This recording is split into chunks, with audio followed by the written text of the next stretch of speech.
తర్లువాడను చెరపట్టిన కూటమి సర్కార్ Google data centre పేరుతో రైతుల గొంతు కోస్తారా? డేటా సెంటర్ శంకుస్థాపన ముగిసే వరకు తర్లువాడ దిగ్బంధం. చీమను సైతం బయటకు రానీయకుండా పోలీసుల పహారా. రోజంతా సొంత ఊళ్ళోని ఖైదీలుగా మారిన అన్నదాతలు. భూములు బలవంతంగా లాక్కుంది కాక నష్టపరిహారం కూడా ఇవ్వకుండా ఈ నిర్బంధాలేంటి? విశాఖ జిల్లా ఆనందపురం మండలం తర్లువాడ గ్రామంలో గూగుల్ డేటా సెంటర్ శంకుస్థాపన పేరుతో చంద్రబాబు ప్రభుత్వం అనుసరించిన పోలీస్ పాలనపై బీసీవై పార్టీ నిప్పులు చెరిగింది. ప్రజాస్వామ్య దేశంలో సొంత ఊరిలో ప్రజలను ఖైదీలుగా మార్చడం సిగ్గుచేటని, ఇది శంకుస్థాపన కార్యక్రమంలా లేదు, ఒక యుద్ధ క్షేత్రాన్ని తలపించిందంటోంది బీసీవై పార్టీ. అభివృద్ధి పేరుతో రైతుల నోట్లో మట్టి కొడుతున్నారని బీసీవై పార్టీ మండిపడింది. వందల ఎకరాల భూములను బలవంతంగా లాక్కోవటమే కాకుండా కనీసం నిలదీసే హక్కు కూడా లేకుండా గ్రామాన్ని దిగ్బంధించటం దుర్మార్గం. గెడ్డలు, వాగులు, పొలాల్లో కూడా పోలీసులను మోహరించి రైతులను పశువుల కంటే హీనంగా చూడటం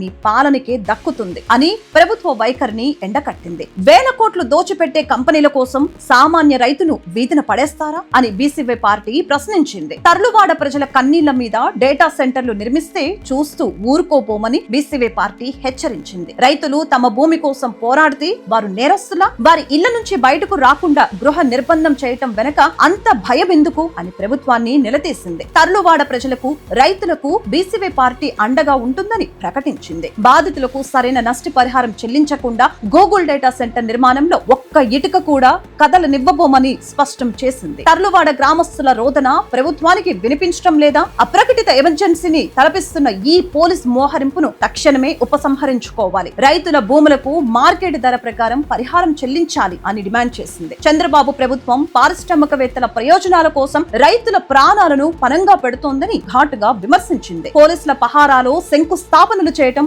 అభివృద్ధి కాదు, అది అరాచకమని, దీనికి త్వరలోనే ప్రజలు బుద్ధి చెబుతారని బీసీవై పార్టీ హెచ్చరించింది.